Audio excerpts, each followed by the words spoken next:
Puji Tuhan, haleluya. Selamat pagi Bapak Ibu Saudara, salam sejahtera buat kita semua. Puji Tuhan, senang sekali kita dapat berjumpa kembali di pagi hari ini, di hari yang ke-107 di tahun 2025. Kita boleh menikmati pemeliharaan Tuhan dalam peristirahatan kita sepanjang malam, dan kembali pagi ini kita dibangunkan dengan tubuh yang sehat walafiat. Amin, terpujilah nama Tuhan. Walaupun mungkin ada di antara kita yang sedang menjalani perawatan kesehatan, baik di rumah ataupun di hospital, tetap yakinlah kasih dan kuasa-Nya yang tidak pernah berubah sedang memulihkan, menyembuhkan saudara. Amin, dalam nama Tuhan Yesus. Puji Tuhan. Baik Bapak Ibu Saudara, mari kembali pagi ini kita akan membaca firman Tuhan, merenungkan firman Tuhan, dan oleh kekuatan Roh Kudus memampukan kita untuk menghidupkan firman Tuhan dalam setiap langkah hidup kita, sehingga kita boleh menikmati janji-janji firman Tuhan, kasih-Nya, kuasa-Nya, bahkan pertolongan Tuhan dalam hidup kita. Puji Tuhan. Mari Bapak Ibu Saudara, satu tema firman Tuhan pagi hari ini adalah menanti di tengah ketidakpastian. Ya, saya akan bacakan di dalam Matius 24 ayat 6 sampai ke 8. Kamu akan mendengar deru perang dan kabar-kabar tentang perang. Namun janganlah kamu gelisah, sebab semuanya itu harus terjadi. Tetapi itu belum kesudahannya. Sebab bangsa akan bangkit melawan bangsa, dan kerajaan melawan kerajaan. Akan ada kelaparan dan gempa bumi di berbagai tempat. Tetapi semuanya itu barulah permulaan penderitaan. Bapak Ibu Saudara, hari-hari ini kita menyaksikan berbagai peristiwa global yang menarik perhatian dan terkadang menimbulkan kecemasan. Salah satu fenomena yang cukup menonjol adalah adanya ketegangan ekonomi antar negara yang sering kita sebut sebagai perang dagang. Kita melihat bagaimana kebijakan tarif, sanksi ekonomi, dan persaingan sengit antara kekuatan besar dunia mewarnai berita sehari-hari. Sebagai orang percaya, bagaimana kita seharusnya memandang fenomena ini dalam terang firman Tuhan? Apakah perang dagang ini memiliki signifikan rohani? Apakah ini mungkin salah satu tanda-tanda zaman yang Alkitab nubuatkan menjelang kedatangan Tuhan kita Yesus Kristus? Dalam Matius pasal 24, ketika murid-murid bertanya kepada Yesus tentang tanda-tanda kedatangannya dan akhir zaman, Yesus memberikan serangkaian peristiwa yang akan terjadi.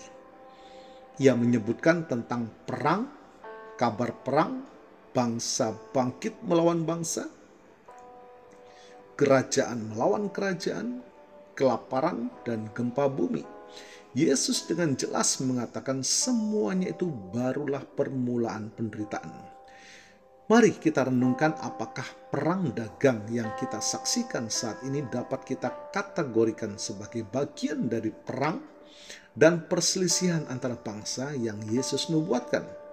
Meskipun ini bukan perang dalam artian konvensional yang senjata ya dengan pertumpahan darah secara langsung, namun ini adalah pertempuran ekonomi yang memiliki dampak real terhadap kehidupan banyak orang. Kebijakan ekonomi satu negara dapat mempengaruhi stabilitas ekonomi negara lain, menciptakan ketidakpastian, dan bahkan memicu konflik politik yang lebih luas. Kita melihat bagaimana persaingan ekonomi yang tidak sehat dapat menimbulkan ketegangan antara bangsa, di mana satu negara berusaha untuk mendominasi atau mengambil keuntungan dari negara lain. Ini mencerminkan ego dan keserakahan manusia, yang adalah akar dari banyak konflik dalam sejarah. Firman Tuhan mengingatkan kita tentang bahaya cinta akan uang sebagai akar segala kejahatan. Namun penting bagi kita untuk memiliki pandangan yang seimbang dan alkitabiah. Yesus sendiri berkata, "Janganlah kamu gelisah, sebab semuanya itu harus terjadi. Tetapi itu belum kesudahannya. Ini berarti bahwa berbagai bentuk konflik dan ketidakstabilan akan menjadi ciri dari zaman menjelang kedatangannya. Perang dagang bisa jadi merupakan salah satu manifestasi dari ketegangan dan persaingan antar bangsa yang Yesus nubuatkan. Bapak Ibu Saudara, pentingnya kehati-hatian dalam penafsiran, ya. Saudara-saudara, kita perlu berhati-hati dan tidak terburu-buru menyimpulkan bahwa setiap peristiwa global secara langsung dan tunggal merupakan tanda akhir zaman yang spesifik. Alkitab memberikan gambaran umum tentang karakteristik zaman akhir. Tetapi kita tidak boleh terjebak dalam spekulasi yang berkelebihan atau menakut-nakuti. Nah, Yesus sendiri menekankan agar kita tidak gelisah. Kita dapat baca di Matius pasal 24 ayat yang ke-6. Fokus kita seharusnya bukan pada mencari-cari tanda dengan ketakutan, melainkan pada hidup setia dan berjaga-jaga dalam terang kebenaran firman Tuhan. Bapak Ibu Saudara, bagaimana respon kita orang percaya di tengah ketidakpastian ini? Lalu bagaimana seharusnya kita merespon fenomena perang dagang ini sebagai kita orang percaya? Pertama, berdoalah bagi pemimpin bangsa-bangsa. Kita dipanggil untuk berdoa bagi para pemimpin dunia agar mereka diberikan hikmat dan keadilan dalam mengambil keputusan sehingga tercipta kesejahteraan dan perdamaian bagi semua bangsa. Yang kedua, menghidupi nilai-nilai kerajaan Allah. Di tengah-tengah persaingan dan ketidakadilan dunia, kita dipanggil untuk menghidupi nilai-nilai kerajaan Allah. Seperti apa? Kasih, keadilan, kejujuran, dan kepedulian terhadap sesama, termasuk mereka yang mungkin terdampak oleh ketidakstabilan ekonomi. Yang berikut, fokus pada kekekalan. Ingatlah bahwa kerajaan kita bukan dari dunia ini. Fokus utama kita adalah pada kerajaan Allah yang kekal dan mempersiapkan diri untuk kedatangan Kristus. Ketidakpastian dunia ini seharusnya tidak mengalihkan pandangan kita dari harapan yang kekal. Dan yang berikut, menjadi pembawa damai. Sebagai pengikut Kristus, kita dipanggil untuk menjadi pembawa damai di tengah dunia yang penuh konflik. Ini bisa kita wujudkan dalam lingkup keluarga, pekerjaan, dan komunitas sosial kita. Dan yang berikut, tetaplah berjaga-jaga dan tetap setia di dalam Tuhan. Kita harus tetap berjaga-jaga dalam iman dan terus bertumbuh dalam pengenalan kita akan Tuhan. Kesetiaan kita dalam melakukan kehendak-Nya adalah respon terbaik kita dalam menantikan kedatangannya.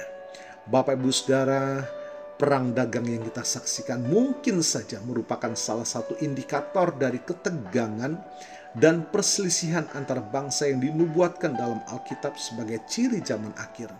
Namun kita tidak perlu gelisah atau takut.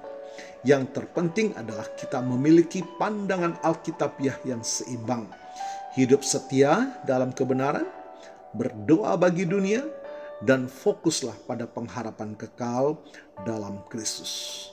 Kiranya Allah Roh Kudus memberikan kita hikmat untuk memahami tanda-tanda zaman dengan benar dan kekuatan untuk hidup sebagai saksi Kristus di tengah-tengah dunia yang penuh ketidakpastian ini, sambil terus menantikan kedatangan Tuhan kita kembali. Puji Tuhan. Tuhan Yesus memberkati. Mari kita berdoa. Bapa, kami mengucap syukur pagi hari ini. Engkau berfirman atas kami di tengah-tengah ketidakpastian yang dunia tampilkan saat ini. Tapi kami memiliki Allah yang hidup, Allah yang tidak pernah berubah. Janji Tuhan, pemeliharaan Tuhan, pembelaan Tuhan. Sementara kami berjalan di tengah ketidakpastian, biarlah Tuhan ajarkan kami tetap setia kepadamu. Berpegang teguh pada kebenaran firman-Mu dan menjalani firman-Mu dalam kehidupan kami. Kami akan menikmati pemeliharaan Tuhan. Diberkatilah kami semua pagi hari ini. Dan hamba-Mu berdoa bagi Bapak Ibu Saudara yang berulang tahun, baik ulang tahun kelahiran maupun ulang tahun pernikahan dalam rumah tangga saudara. Kiranya anugerah, keberkatan, dan kasih setia Tuhan memberkati saudara, baik dalam kehidupan pribadi maupun dalam kehidupan rumah tangga saudara. Diberkatilah dalam nama Tuhan Yesus Kristus. Haleluya, puji Tuhan. Mari Bapak Ibu Saudara, kita mohonkan berkat bagi kita semua. Tuhan memberkatimu dan melindungimu. Tuhan menyinari engkau dengan wajah-Nya dan memberikan engkau kasih karunia. Tuhan menghadapkan wajah-Nya kepadamu dan memberikan engkau damai sejahtera. Bapak Ibu Saudara, terimalah berkat Tuhan atas seluruh hidupmu. Terimalah berkat Tuhan atas rumah tanggamu. Terimalah berkat Tuhan atas usaha, dagang, dan pekerjaanmu. Terimalah berkat Tuhan atas pendidikan dan masa depanmu. Dan terimalah berkat Tuhan atas iman, ibadah, dan pelayananmu kepada Tuhan. Diberkatilah engkau berlimpah-limpah, baik jasmani dan rohani, hari ini sepanjang masa, sampai Tuhan Yesus datang kembali, di dalam berkat nama Tuhan Yesus Kristus. Haleluya, haleluya. Amin. Puji Tuhan. Bapak Ibu Saudara, selamat pagi. Selamat beraktivitas. Tuhan Yesus memberkati.